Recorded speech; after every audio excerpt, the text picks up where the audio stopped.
नमस्कार, healthy recipe with प्रज्ञामध्ये सर्वांचे खूप खूप स्वागत आहे। आज आपण खमंग स्वादिष्ट असा मटार पुलाव रेसिपी बनवणार आहे। चला तर मग करूया सुरुवात आजच्या रेसिपीला। असा वाफाळलेला गरम गरम मटार पुलाव नक्कीच सर्वांना आवडेल।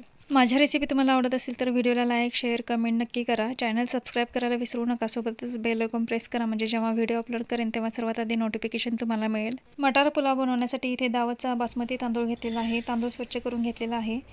आता हा तांदूळ आपण 2 ते 3 वेळा स्वच्छ धुवून घेऊया। इथे तांदूळ धुवून घेतलेला आहे। आता यामध्ये पाणी घालूया। तांदूळ भिजून वर साधारण 1 इंच पाणी राहील इतके पाणी घालून झाकण लावून हा तांदूळ आपण अर्धा तास भिजवून घेणार आहे। तांदूळ भिजेपर्यंत आपण इथे मटार पुलाव बनवण्यासाठी लागणाऱ्या साहित्याची तयारी करूया। इथे 2 टोमॅटो घेतलेले आहेत। आता हे टोमॅटो आपण कट करूया। इथे मोठ्या आकारामध्ये टोमॅटो कट करून घेतलेले आहेत।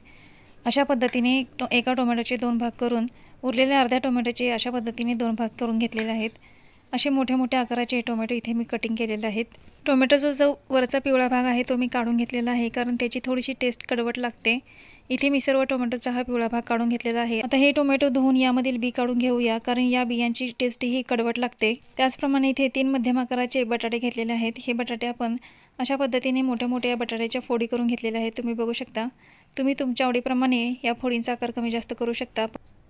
मटार पुलाव बनवण्यासाठी 2 स्टार फूल, 5 ते 6 मिरे, 5 ते 6 लवंग, 1 जायपत्री, दालचिनीचे 2 तुकडे, 4 हिरवी इलायची, धणे साधारण अर्धा चमचा आणि 2 तमालपत्र घेतलेले आहेत। धणे तुम्ही हलक्या हातानेही चेचून घेऊ शकता। धण्याची पूर्ण न करता असे 2 भागामध्ये धणे किंवा अख्खे धणे मटार पुलावमध्ये खूप छान अशी टेस्ट आणतात। इथे कढई मंद गॅसवर गरम करून घेतलेली आहे। यामध्ये 1 चमचा तूप आणि 1 चमचा तेल घालून मध्यम आकाराचे 2 कांद्याचे अशा पद्धतीने स्लाइस करून घेतलेले आहे। तेही छान असे तेलामध्ये परतून घेऊया। कांद्याला डार्क ब्राऊन कलर येऊपर्यंत हा कांदा लो मिडियम फ्लेमवर छान असा तेलामध्ये तुपामध्ये परतून घेतलेला आहे। कांद्याला असा डार्क ब्राऊन कलर आला की याची टेस्ट पुलावमध्ये खूप जबरदस्त अशी उतरते। तुम्ही नक्की अशा पद्धतीने मटार पुलाव बनवून बघा। आता यामध्ये खडे मसाले सगळे घालून घेतलेले आहे। त्याचप्रमाणे 1 वाटी इथे मटार घेतलेला आहे। तोही छान असा तेलामध्ये परतून घेतलेला आहे। इथे मी फ्रेश मटार वापरलेला होता म्हणून झाकण लावून 1 मिनिटभर वाफ देऊन घेतलेले आहे कारण फ्रेश मटार असेल तर शिजायला थोडा जास्त वेळ लागतो। आता झाकण काढून यामध्ये बटाट्याच्या फोडी घालून घेतलेल्या आहेत। आता त्याही छान असे तेलामध्ये मिक्स करून घेऊया। वर्षभर टिकणारा फ्रोझन मटार कसा बनवायचा याची लिंक डिस्क्रिप्शन बॉक्समध्ये दिलेली आहे। व्हिडिओ नक्की बघा। आता यामध्ये घालूया टोमॅटो। तुम्ही बघू शकता इथे टोमॅटोची ही बी काढून घेतलेली आहेत। चवीपुरते मीठ घालून इथे 4 हिरव्या मिरच्या घेतलेल्या आहेत। मिरच्यांना मधून कट करून घेतलेल्या आहे। आलं लसूण पेस्ट घातलेली आहे। हळद अर्धा चमचा घातलेली आहे। आता हे सर्व मिश्रण छान असं मिक्स करून घेऊया। मिरच्या कट करून घेतल्यामुळे मिरच्यांचा जो फ्लेवर असतो, तिखटाचा फ्लेवर असतो, तो पुलावमध्ये खूप छान असा उतरतो म्हणून शक्यतो मिरच्यांना मधून कट करून घ्यावे। इथे मी झाकण लावून वाफ बाहेर जाऊ नये म्हणून पाण्याने भरलेला तांब्या ठेवलेला होता। आता झाकण काढून हे मिश्रण छान असे परत एकदा हलवून घेऊया, परतून घेऊया। टोमॅटो शिजल्यानंतर टोमॅटोवरची साल आहे ती अगदी अलगदपणे सहजपणे निघते।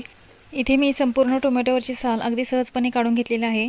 आता यामध्ये आपण पावडर मसाले घालूया। इथे 1 चमचा काश्मीरी लाल मिर्च पावडर, गरम मसाला 1 चमचा, जिरा पावडर अर्धा चमचा, त्याचप्रमाणे थोडेसे हिंग घातलेले आहेत पाव चमचा। आता हे मिश्रण छान असे मिक्स करून घेऊया। मसाल्यामध्ये आपण अख्खे धणे घातलेले आहेत म्हणून इथे आपण धणे पावडर वापरलेली नाही। आता यामध्ये आपण हा भिजवलेला तांदूळ घालून घेऊया। हा तांदूळ आपण मसाल्यामध्ये छान असा एकजीव करून घेऊया आणि झाकण लावून 1 मिनिटभर आपण छान अशी याला वाफ देऊन घेऊया म्हणजे मसाल्याचा फ्लेवर आहे तो तांदळामध्येही छान असा मुरेल। मंद गॅसवर मिनिटभर छान अशी वाफ देऊन घेतलेली आहे। आता आपण झाकण काढून हे मिश्रण थोडेसे हलवून घेऊया। आता यामध्ये आपण गरम पाणी घालूया। आपण 2 वाटी तांदूळ घेतले होते तर इथे 2 वाटी तांदूळसाठी 4 वाटी पाणी गरम करायला ठेवले होते। तर हे गरम पाणी आपण यामध्ये मिक्स करून घेऊया। मटार पुलावमध्ये मीठ बरोबर आहे का पाहण्यासाठी हातावर थोडेसे यामधील थेंबर पाणी घेतलेले आहे आणि चेक करून पाहिले तर मीठ थोडेसे कमी होते। तर चवीपुरते मीठ घालून हे मिश्रण छान असे हलवून घेतलेले आहे। मटार पुलावमध्ये मिठाचे प्रमाण कमी पडले तर मटार पुलावला बिलकुलही टेस्ट येणार नाही म्हणून मीठ नक्की चेक करून बघा। पुलाव खमंग होण्यासाठी छान असा त्याचा घमघमाट सुटण्यासाठी 4 ते 5 पुदिन्याची पानं बारीक कट करून यामध्ये घातलेले आहेत। त्याचप्रमाणे थोडीशी कोथिंबीरही घालून हे छान असं मिश्रण मिक्स करून झाकण लावून मंद गॅसवर 4 ते 5 मिनिटं वाफ देऊन घेतलेले आहे। वाफ देत असताना झाकणावर जड कोणतीही वस्तू ठेवा म्हणजे पुलावला दणदणून वाफ मिळेल आणि या वाफेवर शिजलेला हा भात खूप छान असा टेस्टी लागतो। तुम्ही बघू शकता इथे 4 ते 5 मिनिटं छान अशी वाफ देऊन घेतलेली आहे। 4 ते 5 मिनटं मंद गॅसवर वाफ देऊन झाल्यानंतर माझ्याकडे एक लोखंडी तवा आहे, तर त्या लोखंडी तव्यावर ही भाताची कढई ठेवलेली आहे आणि गॅस मंद करून हा भात आपण 10 ते 15 मिनटं मंद गॅसवर छान असा शिजवून घेणार आहे।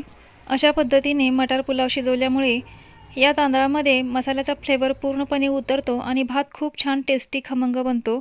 नक्की अशा पद्धतीने तुम्ही मटार पुलाव नक्की करून बघा। इथे आपला खमंग स्वादिष्ट असा मटार पुलाव तयार आहे। आता हा मटार पुलाव आपण सर्व करूया। तुम्ही बघू शकता खूप छान असा वाफाळलेला हा मटार पुलाव आहे आणि खूप छान वासही येत आहे।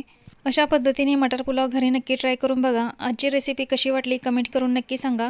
व्हिडिओला लाईक, शेअर आणि सबस्क्राईब करायला विसरू नका। परत भेटूया अशा छान खमंग स्वादिष्ट हेल्दी रेसिपीसोबत।